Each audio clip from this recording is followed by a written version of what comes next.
بصير. نعم.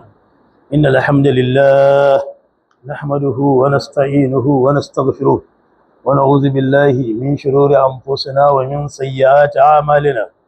من يهده الله فلا مضل له ومن يضلل فلا هادي له، وأشهد أن لا إله إلا الله وأشهد أن محمدا عبده ورسوله. أما بعد، يومنا شابكوي قوة شهر الله المحرم، shekara ta 1448 bayan hijirar annabi sallallahu alaihi wa alihi wa sallam, wanda ya daidai da 2 ga watan 7 shekara ta 2026.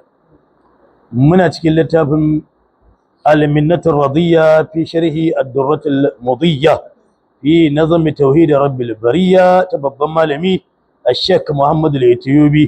yau zamu tashi al-fasalur rabi'u, haka ne, fasali na 4, fi bayanin hukumul imamati, cikin bayanin hukuncin wato shugabanci.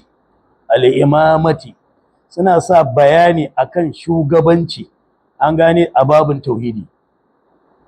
saboda yana bangaren aqida, tunda ya taba aqida hususan yan shi'a, an gane, da suka kirkiro imama ga wanda ya kamata a bawa. To me musulunci yace akan shugabanci? Wa ya cancanta ya zama shugaba? Ana ganewa yaya ake zaɓin shugaba, ba don kuma ba saboda sai da ya shiga babin aƙida. Me ma'ana babin aƙida? Akan haka mafi yawa an gane daga aƙidun 'yan shi'a suke zagin sahabbai, suka ɓata. Ina fata an gane, suka ɓatar. To su yasa sai malamai suke sa bayanin hukuncin shugabanci. Me hukuncin shugabanci? Wajibi ne mu zaɓi shugaba? Ina fata an gane. Wa ya cancanta ya zama shugaba? Sai aka sa shi a ainihin littafin tauhidi. za ku ga akasarin littafin tauhidi suna tattaunawa akan wannan mas'ala, an gane. Ita zamu yanzu fi bayani, zai ma bayani na hukumul imamati, hukuncin ainihin shugaba. Wa wajibun nasabul imamil azami likai yakuna hamiyan lil umami, wa nasabuhu yakunu bil ijma'i aw bai'at ahli al iqd wal halli ra'au كذاك بالأهد ومن تغلب فضبط الأمور ضبطا غلبا قد وجبت طاعته إذا أمر بما هو المعروف في الشرع الأغر ثم للأمة على الأئمة تحكيمهم للشرعة اللازمة هيادة العقيدة السنية وحفظهم للوحدة المرضية والأمر والنهي كذا الجهاد وكل ما يرى به الرشاد. malam yace wa wajibun nasabul imam al-azami, kun gani, nada shugaba president kenan, shine al-imam al-azam. a ce ga shugaba na duk gaba ɗayan ainihin jihar ku ko garin ku ko kasar ku, yanzu shine kamar presidential president, shine al-imam al-azam. wajibi ne nada shi, wajibi ne nada shugaba. ba ku zauna ba kawai zama kara zabe babu shugaba. wajibi ne akan ku al'umman musulmai, ina fata an gane, ku nada shugaba. kaga anan kenan ya zama wajibi ne malam a ƙarawa yadda kan al'umman musulmai kowa ya fito, ƙwanmu da kwarkwatanmu, an gane, mu daina barin yara ƙanana yan jagaliya suna zaɓen mu shugaba. za mu ci gaba da ɗanɗanawa da shan wahala. za mu ɗarare mu dattijai, mu manyan mutane, mun daina siyasa, ba ruwanmu da zaɓe, an gane, mu ba za mu je wajen zabe ba. billahi alazim mun cuci kanmu, kuma sai Allah ya danke mu, dan wajibi ne mu haɗa shugaba. kaga tunda an dawo da tsarin yanzu fita ake aka da ƙuri'a, wallahi wajibi ne mu dattije mu fita, an gane. kar ku ji tsoro, kuna cewa a wai ƴan daba, to ai ba ku je bane, hisa ƴan daba suke zuwa. amma ƙwanmu da kwarkwatan mu da za mu fita, babu wani ɗan iska da zai zo wallahi wajen, wallahi babu. to wajibi ne. wa wajibun nasabul imam al-a'zami, nada shugaba wajibi ne. al-a'zam ana nufin shugaban kasa, wajibi ne. saboda me ake nada shi? to ga dalilai. likai yakuna hamiyan lil umami, dan ya tsare mutuncin al'umma. duk shugaban da za nada bai tsare mutuncin al'umma ba, to bai cancanta zabe shi ba. shine kuma dalili. kuma har yau har gobe idan babu shugaba a guri, to malam za a yi ainihin me, za a zo na kara zuba ne. to za a yi rayuwa ne irin rayuwar dabbobi, irin rayuwar jeji, an gane. mai ƙarfi ko an gane ya fi ƙarfin me wanda yake na ƙasa da shi. ai ta hauka. amma inda shugaba ko yaya sai an samu wani abu na tsari. shi shugaba ana naɗa shi ne don me liyakuna hamiyan dan ya tsare lil umami, ya tsare mutuncin su, ya tsare dukiyoyin su, ya tsare rayukan su. Dan haka ake nada shugaba. Wa nasabuhu, ga kuma hanyoyin da ake zabin shugaba. To yanzu akwai hanyoyi guda 4. wa nasabuhu yakunu bil ijma'i, na fatan an gane. Zabansa yana kasancewa bil ijma'in da haduwar wasu bayin Allah mu'minai, a samu manya-manyan mutane malamai, an gane, masu tsoron Allah, ana ganewa, su zauna su zaɓi shugaba. Kaji hanya ta farko da yake yi mu a musulunci.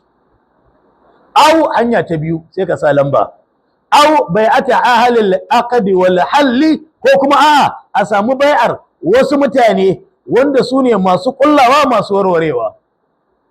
Ina fata an gane, samu wasu mutane a ware su ne wanda za su ainihin rinka zaɓo shugaba. Su ake cewa ahlil aqdi wal halli. Kamar annabi ya naɗa mutum 10 kafin ya rasu, ya naɗa sai su ne asharatul mubashiruna bil janna din nan. Su ake cewa ahlil aqdi wal halli. Kada ka samu ɗinsu mutane, an gane, masu tsoron Allah, malamai, a zaɓo su, a ce waɗannan ku za ku je ku zaɓo mana shugaba. To su ma a karan kansu za su iya zaɓar wani a cikinsu, ke mun zaɓa mana wani. Ra'au kazaka bil ahadi, na uku kenan. Wannan ma malamai sun ce sun tabbatar da wannan. Hanya ta uku, kazaka bil ahadi, ana zaɓar shugaba ta hanyar wanda yake kai to ya naɗa walil ahad, sai ya ce to yanzu na naɗa wani. Shi wanda yake kai sai ya ce yanzu na yarda muku da na naɗa wani, in na mutu ko dab da zai mutu ya wasiya, ko kafin ya mutu ya ce to in na mutu wane na naɗa. Shi ma ya yi kamar yadda sai da na Abubakar kafin ya rasu ya ce na naɗa sai da na Abubakar. Wannan kuru-kuru ya faɗa, an gane, ya ce idan na mutu ku na naɗa muku fiyayyen da nake kyakkyawan zato, fiyayye ne a wajen Allah, kuma duk da ya mutu ba wanda ya jayayya ya musu, ba wani zaɓe da aka sake, ba wata rigima da aka ƙara, shikenan shi ya zama halifa. To za a iya yi saboda sai da na Abubakar ya gwada. Hanya ta nawa kenan? Ta uku. Hanya ta 4 shine yace wa man tagallaba, da wanda yazo ta karfi da yaji ya kwaci mulkin, kuma da ya karba din fadda badal umura, an gane, ya saita al'amura. Wataƙila a lokacin, an gane, an rasa wa za a zaɓa ne, shi da yazo kawai ta karfi da yaji kawai ya hau mulkin, ya buge wannan, ya kashe wannan ma, yace ni ne yanzu shugaba. Kuma da ya hau shugaban malam fadda badal umura, sai ya dawo da al'amura yadda suke, aka ga komai ya koma daidai, dabadan galaban, an gane, ya dawo da al'amura komai suka zama daidai. Me suka zama daidai? Misali, ya dawo da tsaro. Dama ana karkashe mutane, babu tsaro, da Allah ana ganewa, ana cin mutuncin mutane, yasa aka daina. An gane da kyau ko? Addini ba a yin sa yadda ya kamata, yasa aka dawo da addini ana yin sa yadda ya kamata, shine fadda badal umura. An gane, abinda daman ake so a samu ya dawo da shi daidai, shi ma faqada wajabat ta'atuhu, kawai shi ma wajibi ne a mabiyayya da ya kwata ta karfi da yajin. Amma ba a ce ku ce a'a sai mun yakar ba, sai an dawo an yi zaɓe irin yadda ya cancanta, sai waɗancan ahlul halli wal iqdin sai su suka zaɓar, an gane, sai idan jama'a ne daban aka zo aka kaɗa ƙuri'a. Na fata an gane. Misali yanzu da za a ce sojoji su kwace, dole ku bi su ta karfi da yaji, ba haka aka a Nijar ba? Bara misali kyakkyawa malam, ga Nijar dai siyasar suke, sojoji suka kwace, da suka kwace malam suka mai da al'amura irin yadda yake. Yan garin ne suna cewa su wallahi gwanda sojojin, kaga al'amari ya tafi daidai kenan. Ba wani zance a ce za a yi mabore, dan Allah ana ganewa. Suka ce su yanzu yadda aka tsara, yadda yake tsarin, wallahi ya fi musu da, an gane. To kaga ya dawo da to bai halatta ba ku yan gari ku bore, ku ce wa sai wancan da aka kwace, wancan da aka cire shi za a dawo da shi, kuskure ne. In dai fadda badal umura dabadan galaba, dan Allah ana ganewa, to kada wajabat ta'atuhu, to shi ma wajibi ne ya mabiyayya. Ko kuma dukkan su wanda aka nada din nan, an gane, ta hanyar al'umma ne suka haɗu suka zabar, ko a'a ahlul iqdi ne wal hill suka zabar, ko a'a waliyul ahdi ne aka zabar, to wajabat ta'atuhu idza amara bima huwa al-ma'ruf fi shar'il agarri. Amma da sharadi, ko da shugaba anan idan aka nada, wajibi ne ya ku al'umma ku yi mabiyayya, amma fa idza amara bima huwa al-ma'ruf fi shar'il agarri. Amma yayin da ya umarni da abin da yake sananne ne a shari'a, wacce take farakal madaukakiyar shari'a. An gane duk shugaban da aka nada a cikin wannan ainihin hanyoyi ta hanyoyin nan guda nawa, guda 4, ina fata an gane. To wajibi ne mu al'umma mai mabiyayya, amma sai in yayi umarni bil ma'ruf da abin da yake sananne ne a shari'a. Amma idan yayi umarni da abin da ba sananne ne a shari'a ba, ai ma'ana da saban Allah, kamar da zai bayani nan gaba, a nan wajen ba za mu bi shi ba, ba za a yi mabiyayya ba.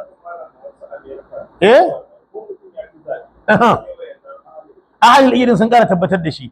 To ka gani, kaga wannan daban. To amma abin da ake nufi wannan wani tsari ne da suka zo da shi na siyasa. Su ahlul idin ma a karan kansu za su iya zaɓar kawai shikenan. To amma kaji su kowa ya ci zaɓe sai in su sun yarda. An gane, sai sun haɗu sun ce mun yarda, in ba su yarda ba shikenan ma an rushe zaɓensa. Na fata an gane ko. To amma mu a musulunci su waɗannan al'umman musulmai in suka zaɓa yayi. A'a ahlul idin ne wal hilli suka zaɓa yayi. A'a walil ahadi ne yayi. A'a ta ƙarfi da yaji ya zo ya kutse, ya zo malam ya kwata, shikenan yayi kada ya mabore, amma da sharadi shi ma idan da ya kwata sai ya zo da waɗansu tsare-tsare na kafirci, na bid'a, na saban Allah, to sai a yaƙar. Dan Allah ana gane, amma shi ma sai ya daidaita al'amura. An gane, to shi ma yayi abi shi malam. Summa lil ummati ala al-a'immati tahkimuhum lish-shar'ati al-lazimati, sannan wajibi ne ga al'umma alal ayyimma akan waɗannan shugabanni da aka zaɓa, to wajibi ne al'umma ta hakimuhum lish-shar'atil lazimati. To kaida kenan mu dole ne shugabannin nan sai sun ainihin hukuntar da shari'a, sannan fa za a yi musu biyayya. Shine kaida. Duk wani shugaba da aka zaɓa ba mu yadda ya zo mana da tsarin demokradiyya ba, ba yadda ya zo da tsarin ainihin ashtirakiya ba yadda ya zo da tsarin ainihin ko kwamanisanci ba, kowane irin tsari ba yadda da shi ba. Shine kaidar mu a shari'a. Shugabannin nan da aka nada dole ne ta hakimuhum lishir'atil, an gane, lazimati. Dole ne dai su jagorancin mu bisa karkashin shari'a. Ina abin da yanzu mai gagara, ka gani, kaga yanzu duk an gane, dan yanzu babu wani wanda shugaban da yake nada shi ya mana tahkimi alal me, alal shari'ati. Ma'ana mu al'umma mu za mu ce za ku jagorance mu ne da me, za ku jagorance mu ne da shari'ar Allah. Mu shari'ar Allah muke bukata a zartan mana da ita, a yi mana hukunci da ita. Wannan shine abin da ya gagara yanzu. Zai zo ya nemi ƙura'aku, amma babu inda za ku kada baki ku ce to mu ga abin da muke so. Da Allah muna yi. Ka gani, kawai zai jagorance mu ne akan kawai yadda ya ga dama, gashi nan kuwa malam. Haka ake jagorancin malam, ana yin sa ta ƙarya, ba wani wanda yake mana bisa shari'ar musulunci, babu shi malam. Ina fata an gane, din da aka shari'ar musulunci ma sai an ci mutuncin ka. To gata hakimuhum din li shar'atil lazima. Na farko dai hiyadatul aqidatis saniyya, lalle da sharadi zamu zabe ka ne, za ka yi mana shugabanci ne dan ka kare mana, shine hiyada, dan ka kare mana aqida ta sunnar annabi. An gane, aqida gangariya, madaukakiyar aqida, an gane, ta alqur'ani da sunna. Mun zabe ka ne dan ka me, dan a kare mana wannan aqida. Na dai kenan. Wa hifuzuhum, su da al'umma su za su nema cewa lalle shugaban nan sai mun zura ido zai kare mu lil wahdatil maradiyya, zai kokarin ainihin tattare mu al'umma a hada kawo kansu, kada raba kai, kada shugaba ya kokarin raba kan al'umma. Ina fata an gane, zai tattara mu gaba daya da sharadi lalle ne za mu zabe ka, amma lil hifuzuhum lil wahdati, lalle da sharadin zai, su shugabannin nan za su kare mana me, an gane, wato haɗin kanmu wanda Allah ya yarda da shi, shine mu haɗa kan alqur'ani da sunna, an gane, da biyayya akan sabban annabi sallallahu alaihi wasallama. Sannan na uku, wal amru wan nahyu, za mu zabe ku ne amma akan lalle kun tabbatar mana da umarni da kyakkyawa da hani ga mummuna. Dan duk kasar, duk garin da ba a kira zuwa ga kyakkyawa, ba a hani ga mummuna, ta lalace, banna ce za ta faru a wannan kasar. To dole sai kun yi me, shugabannin nan sai an zaɓe su akan za su tabbatar da amur da nahyu, umarni da kyakkyawa da hani ga mummuna. Sannan kazal jihadu, jama'a ana ga muku ba, aikin shugabanni kenan da Allah ana ganewa, shine tahkimuhum, idan an zaɓe su ga aikin su ana ganewa. Sannan sai sun yarda za a rinka yaƙi, za a ringa yaƙi malam, kazal jihadu, za a yaƙi kafirai, a tsarkake ƙasa daga kafirai, an gane, a tsarkake ƙasa daga ainihin fasikai. Dole ne sai shugabannin nan sun yadda za su yaƙi.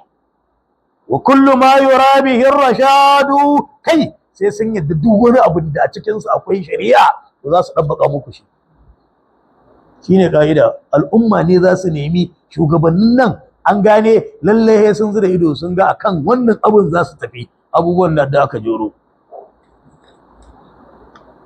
To in an samu wannan, to ga kuma haƙoƙin su kansu shugabannin. Walil a'immati huququn tattaba as-sam'u wa ta'atu haythu ma waqa fi manshadin wa makrahin fi ta'ati aw ma yubahu la ladal ma'siyati wa nusuhum in ata'u amma lada isabatin fa'unuhum wal ijtida awratuhum tustaru thumma la tama في مالهم وعونهم ولا شجع ويهرم الخروج ما داموا على ملة الإسلام اعتقادا عملا مستمسكين بالكتاب يصبروا لهم وإن جاروا وفسقا أظهروا صلي خلفهم ويغضى ويحج طاعتهم واجبة بلا عوج. كما برم جاوكجي walil a'immatu huququn, in an samu shugabanni sun tabbatar da abubuwan can da muka ce wajibi ne al'umma su neme su a wajen shugabanni, to su kuma shugabannin suna da haƙoƙi akan al'umma. Ana gane karatu. Walil a'immatu huququn, lallai shugabannin nan da muka zaba da aka zabe su to suna da haƙoƙi tuttaba da dole abu wannan haƙoƙin. Na farko dai as-sam'u wa ta'a, za a ji abin da suka faɗa, waɗa'a kuma za a yi musu biyayya akan abin da suka umarce mu, haisu ma waƙa duk lokacin da suka yi mana umarni, a duk inda suka yi umarni dole mu ji dole mu bi. Amma fi man shaɗin wa makarahin fi ɗa'ati, an gane muna cikin nishaɗi ne ko muna so ko ba ma so, idan shugabanni suka yi umarni da aikin alkhairi, an gane shine fi ɗa'a, idan suka yi umarni da aikin alkhairi da biyayya ga Allah, wajibi ne ka bi su ko kana so ko ba ka so. Aw ma yuba, ko kuma suka yi umarni da abin da ya halatta, wajibi ne a yi musu biyayya. La ladalla ma'siyati, banda idan suka yi umarni da sabo. Idan suka yi umarni da sabo ba za a bi su ba. La da'ata li makhluqin fi ma'siyati al-khaliqi. Amma in suka yi umarni da abin da yake biyayya ce ga Allah, ko suka yi umarni da abin da ya halatta a yi a addinance, ya halatta a yi a rayuwance, to wajibi ne a yi musu biyayya. An gane, kuma kana so ko baka so, kana cikin nishadi ko baka nishadi, dole kai. Haƙƙi ne na shugabanni. Daga cikin haƙƙin shugabanni, wa nasuhum, da yi musu nasiha, wa nusuhum, da yi musu nasiha, idza akhada'u, idan suka yi kuskure. Ba hawo munbari a zage su ba, a ci mutuncin su dan sun yi kuskure. A wanda za a samu mai hankali ne, tsatse malami dattijo ya tafi ya je wa shugaban nasiha, shi da shi ba yau shugaba nasiha akan munbari, sai in ya ƙi yadda ne, kamar da na taɓa jin malam Jafar ya faɗa, ya ce mun so mu ganka, ka ƙi yadda mu ganka, ko ba haka ba ne? Mun aika muna son mu ganka, da za mu ganka ni da kai zan ma nasihar, sai ba mu ganka ba, ka hana mu ganka, don haka dole ne mai ma nasiha akan munbari. Don za a yi nasiha akan munbari, kada zage su, kada ci mutuncin su din. Wajibi ne, suna da haƙƙi a yi musu nasiha in akhata'u, idan suka yi kuskure. An gane, amma la da isabatin fa, yayin da suka dace ba su yi kuskure ba, a yayin shugabancin su suka aiwatar da abubuwa na daidai wanda shari'a ta yadda da shi, to a nan wajen fa'aunuhum, wajibi ne mu taimaka musu mu kuma al'umma. Wal iqtada, wajibi ne mu koyi da su a nan wajen da aikin alkhairi. In suka yi kuskure, a yi musu nasiha. An gane, a samu manya-manyan malamai, dattijai wanda suka iya nasiha, su je su yi musu nasiha. Idan suka yi daidai fa, a al'amuran da suke yi na addini ko na rayuwa, wajibi ne al'umma ku dafa musu. Wajibi ne a yi koyi da su akan wannan ayyuka na alkhairi. Awratuhum tustaru, yana daga haƙoƙin shugabanni akan me, akan al'umma, tun laifuffukan su mu rinka rufewa, dan suna da laifi. an gane daman ai a ka'ida ta musulunci ma duk dan uwanka mumini kaga wani laifi kuma wani kuskure wani laifi ka rufe to na shugabannin ma haka ba a zuwa a rinka koye musu baya an gane irin siyasar da muke yanzu a shiga gidan rediyo a ci mutuncin su ina shugabanci malam yayi wani kuskure a ƙara ma ai kazafi da ƙari an gane a koye ma baya a awratuhum tustaru laifuffukan su rufewa yake summa la tama fi malihim wa aunihim na fata an gane sannan kada a rinka kwaɗayi kuma akan dukiyar su a daina kwaɗayi akan dukiyar shugabanni an gane wa aunihim a daina kwaɗayi an gane akan ina buƙatar wai ni ma ka ja ni dan in zama mai taimaka maka wala shaja an gane ƙarin jaddada karfafawa ne da latama da wala shaja duk ma'anarsu daya an gane kada a rinka zarmewa kada a rinka shiga wai lallai ku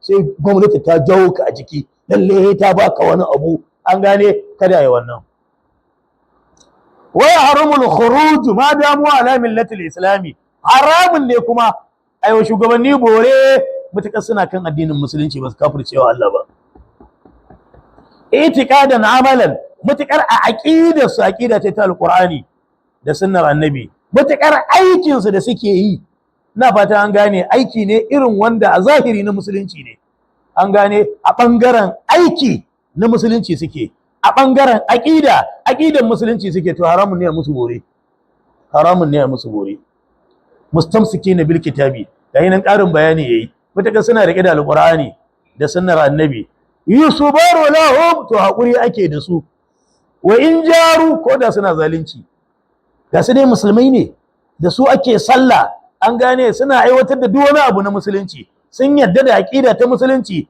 amma sai ya zamo suna zalunci to anan wajen ku yi hakuri da zaluncin da suke yi azzalimai ne kuma wa fisqan awaru ko kuma suka bayyanar da fasikanci mutakar musulmai ne dan sun bayyanar da fasikanci ba a yi musu bore zaka same su fasikai ne an same shi yana iskanci da mata ma ai kaga fasikanci ne kada ce mu ba mu yadda fasiki ba zai jagorancin mu ba ina ku san wani gangare wani musulmi ai wannan daban in kafiri ne shine zai mabore an nada shi a matsayin mun zabe shi musulmi mumini bayan ya hau sai ya canza ya zama kafiri dole ya kar dole mai mabore a nan wajen dan Allah yana ganewa amma musulmi ne yana nan da shi ake sallah da shi ake komai amma kuma fa ya rinka bayyanar da fasikanci wanda da baya haka an gane sai ya bayyanar da zalunci wanda da baya haka ba zaci haka ba to ba a yi wa shugaba bore dan yayi zalunci ana gane karatun ayi ba a yi wa shugaba bore dan ya bayyanar da fasikanci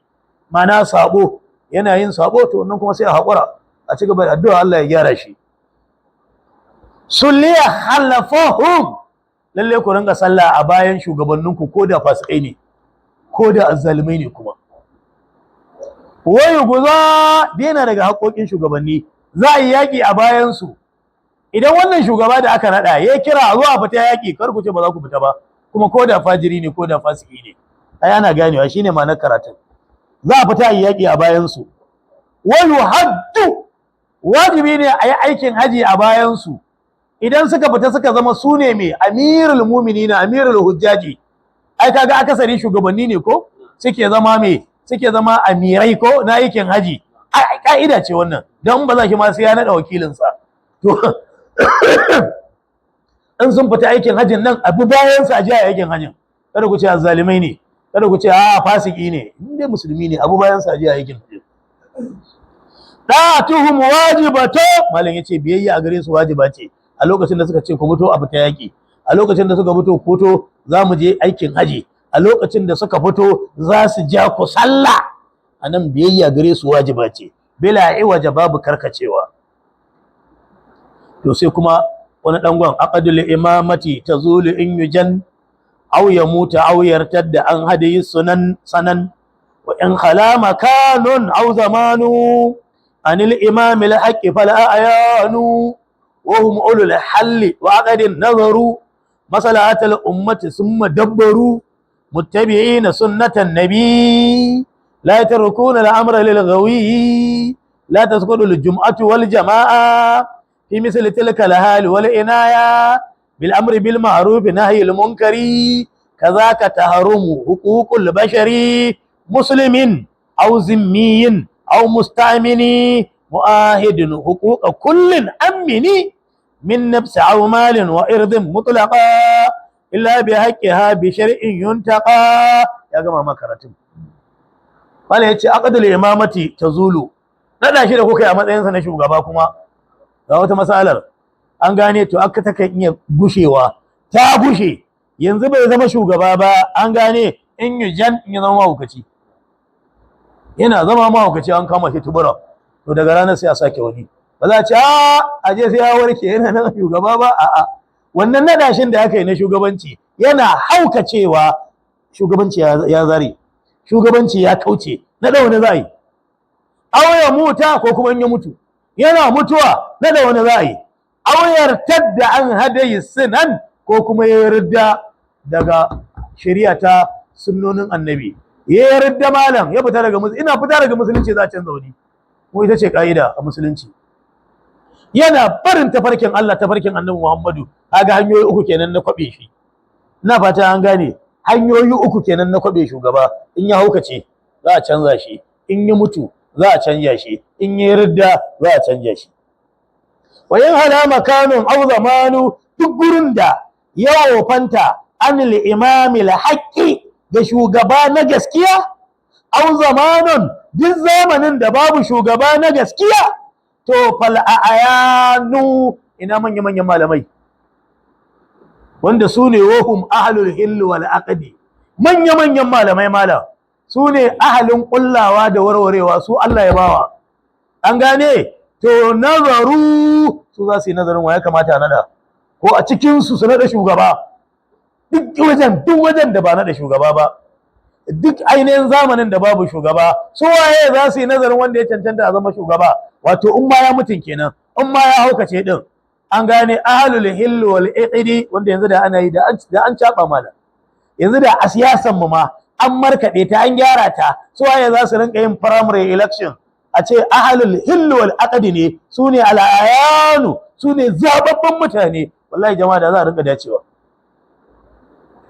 amma kun dauko ta irin tsarin kafirai ko kafiran ba haka suke ba yanzu muka je a America dai an gane kun je yan jagaliyar kun zaba to akwai wasu fitattun mutane da suka ware sai sun yarda da zaben sannan zai ci gaba da yi garin kafiran ma da su suka kawo muku demokradiyya din amma mu yanzu an gama zaben an kawo mai kai uwaka ubaka ta karfi da yaji kawai malam in dai sun zaba ko suka murde suka ci shikenan an gama akwai wasu fitattun mutane masu nutsuwa masu hankali masu fada a ji a Najeriya da aka ware sai sun yarda da zaben kowa wallahi alazim da ba za a rinka nada mana yan jagaliyan nan ba yan wuyi yan tamoye ba za a rinka nada su ba an gane daƙiƙai marasa hankali da ba za a rinka nada ba dan da sun ga al'umma sun zaba sai wannan dan kwaya ne ko ba haka bane ko wannan dan giya ne wannan dan tamore ne ba mu yadda ba a ji a zabo ne wanda muka yadda da shi to wannan al'ayana din su ne ahlul illu wal aqd da musulunci yadda da su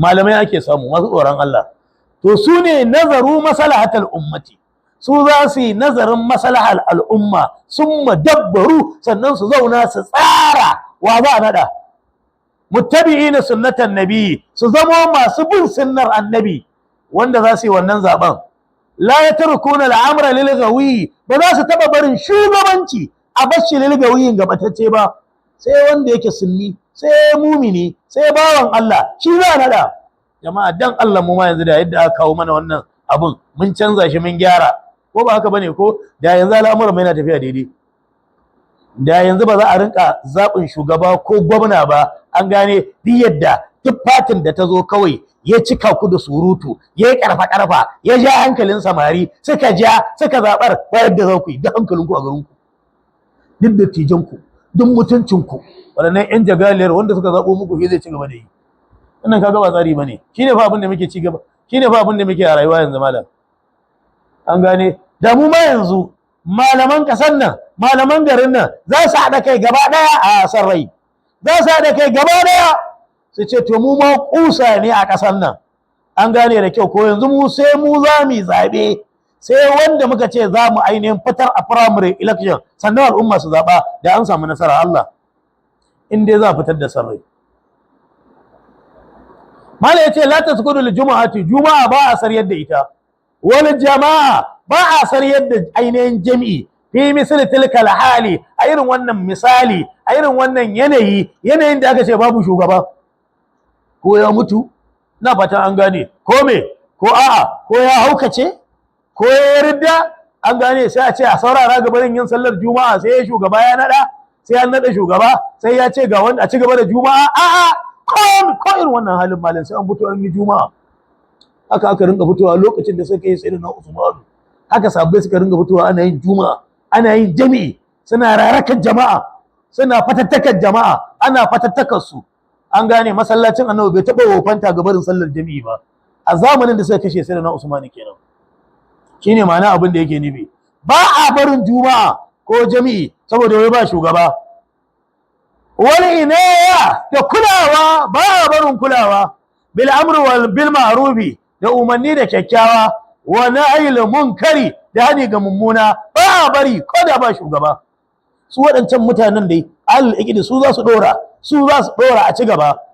Kaza ka tarumu huququl bashari, haka na, an gane, haramun ne taba haƙoƙin ɗan adam ko da ba shugaban nan ba nada ba, an gane. Su waɗancan malaman, an gane, su za su tsaya, dan in aka bar abin wata ɗaya, sati ɗaya, wallahi malam sai a karkashe mutane, sai a je a kwace musu haƙoƙinsu. Daman waɗannan ƴan daban suna nan, su so suke su ji ba shugaba, su so suke su ji ba amuru ba na hayu, ko ba haka bane ko kwana ɗaya ma da ya ga an yi waɗansu ta'addanci saboda babu shugaba. Sai yasa ba a bari ranar da shugaba ya haukace, ranar da shugaba ya mutu, ranar da ya radda, ranar ake naɗa wani. A yana ɗin can su za su tattaru malaman nan gaba ɗaya a ranar su naɗa wani, su kula da al'amura. In ba haka ba to hukukul bashar za ta ba. Wata harumu, malam ya ce haramun ne hukukul bashari, a taɓa haƙoƙin ɗan adam. Haƙoƙin ɗan adam ɗin nan musulmi ne, au zimmiyin, ko kafiri ne, kafirin amana kenan, au musta'amini, ko kuma kafirin da aka amintar da shi ne, shi zuwa yi garin, an gane, amma yadda ya zo ya samu shugaban ku ya ce da Allah ina sa dan amintar da ni, na zo ne zan ga yar uwata, ko na zo zan ga dan uwana, na zo ziyara ne, ko na zo zan yi kasuwanci ne, musta'amanin kenan. To haramun ne, wajibi ne a taɓa haƙoƙin ɗan adam. Ɗan adam ɗin nan gashi ana gaya ma ko kafiri ne, an gane, ballantana kafirin amana ko kafirin da aka yi yarjejeniya. Yasa yace musulmi ne, haramun ne a taɓa haƙƙinsa. Au zimmiyin, ko zimmi, na fata an gane, shine kafirin amana. Au musta'amini, ko kuma wanda aka amintar da shi. Mu'ahadin, an ce wannan jaddada karfafawa ne, shine zimmiyin. Anan mu'ahadin shine zimmi, shine kafirin amana, kafirin da aka yarjejeniya, ba za ku yaƙe mu ba, ba za mu yaƙe ku ba, mu zauna lafiya. Idan za a yaƙe mu, tunda yan garin nan ne, kuma kuna garin nan, za ku dafa mana a mafatattaki wanda suka yaƙe mu. In za a yaƙe ku, mu ma za mu dafa muku mafatattaki wanda za su yaƙe ku. Haka annabi yarjejeniya da Yahudawan Madina lokacin da ya dira. To wannan yarjejeniyar idan suka amince, suka yadda, aka zana, aka rubuta, kafaran amana ne. Duk wani musulmi idan ya taba su sai an biya su diya, kuma haramun ne ya taba su. Dan wani ma in ya shigo zai taba su, wajibi ne mu kare su. Haka ka'ida take. Suna saba alƙawari ne, sai mu fatattake su, sai mu kore su, kamar yadda annabi ya fatattaki Yahudawan Madina din. Yace huquqa kullin amini, kaji ba karshen karatun kenan. Haƙoƙin waɗannan gaba ɗaya da muka je Roma, amini, wajibi ne a tsare su. Haƙoƙin musulmi wajibi ne shugaba ya tsare su. Haƙoƙin kafirin amana wajibi ne shugaba ya tsare su. Haƙoƙin wanda aka yi mallamana, aka amintar da shi, an gane, huquqa kullin amini din shine mafa'ul, shine ainihin fili na umarni din. Huquqa nan mafa'ulin bihi ne, ai amini huquqa kullin, ka amintar da haƙoƙin kowanne daga cikin nan wajen malam. Haƙoƙin musulmi ne a kare su, haƙoƙin kafirin amana ne, haƙoƙin wanda aka aiman lamana, an amintar da shi ya shigo garin ba matsala, an gane, da yarjejeniya, wajibi ne a kare shi. Min nafsin, ga abin da za a kare na haƙoƙin nasa, a kare ransa. Aw malin, a kare dukiyarsa. Wa irdin mutlaqan, mutuncinsa ko kowane bangare na mutuncinsa wajibi ne a kare. Na waɗannan abubuwa, na waɗannan mutanen da gajan ambata, musulmi, kafirin amana, an gane, a'a, wanda muka amintar da shi. illa bi haqqiha bi shar'in yuntaqa, sai dai idan da haƙƙin shari'a ne da ya taba tsarkakakken shari'a. Ai ma'ana sai dai idan ya kashe wani daga cikin al'umman musulmai, ko ya saci dukiyar wani, ko ya kwace dukiyar wani, kaga wannan dole a taba shi, musulmin ne ko kafirin ne ko kafirin amana din ne, an gane ko. Illa bi haƙƙi shar'i, sai idan da haƙƙi ne na shari'a ya taba, to nan ne za a taba shi, saboda ya taba mutuncin wani, ya taba dukiyar wani, ya kashe wani, to anan ne. Amma in dai ba haka ba, yana zaune kalau bai taba kowa ba, wajibi ne shari'a, wajibi ne shugaba ya kare mutuncin waɗanda suke ƙarƙashinsa, musulmai ne, kafiran amana ne, wanda aka amintar ne. Me za a kare musu? Ransu. Me za a kare musu? Dukiyarsu, mutuncinsu. Wannan shine ƙarshen wannan karatu namu, an gane. Allah ya kaddara mana kuma sati mai zuwa sai mu dora da bin ainihin sharhohin, dan zai kawo mana hadisai mu ji a ciki na yadda za mu ƙara fahimtar wannan karatu. To kun ga jama'a, yanzu waɗannan abubuwan kuka lura duk gaba ɗaya mun rasa sa ƙasar nan, gaba ɗaya waɗannan abubuwa mun rasa sa ƙasar nan. Saboda me?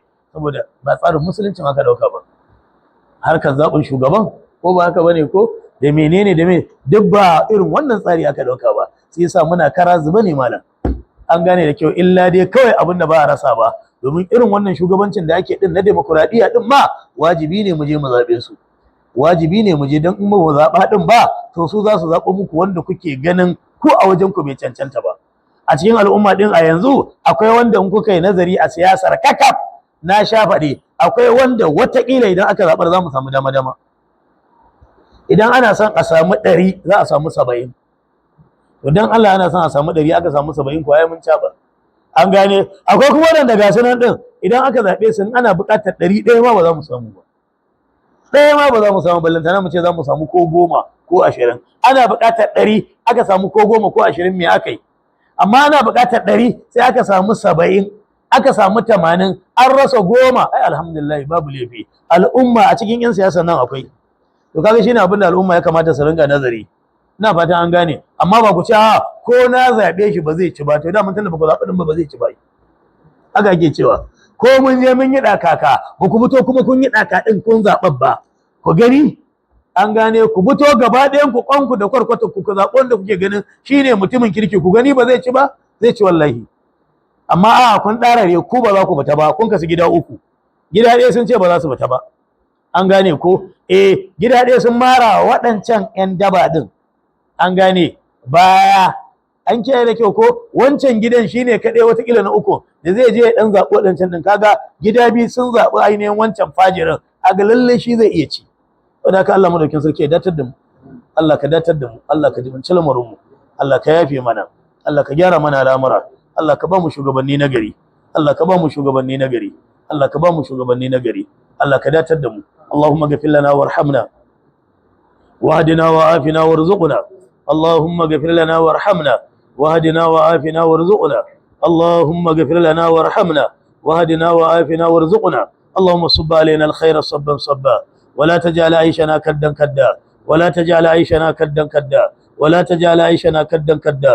اللهم بسط علينا من بركاتك ورحمتك وفضلك ورزقك، إنك أنت البر الرحيم، إنك أنت البر الرحيم، إنك أنت البر الرحيم. اللهم صل على محمد وعلى آل محمد، وبارك على محمد وعلى آل محمد، كما صليت وباركت على إبراهيم وآل إبراهيم إنك حميد مجيد. سبحان الله وبحمده، سبحانك اللهم وبحمدك، نشهد أن لا إله إلا أنت، نستغفرك ونتوب إليك.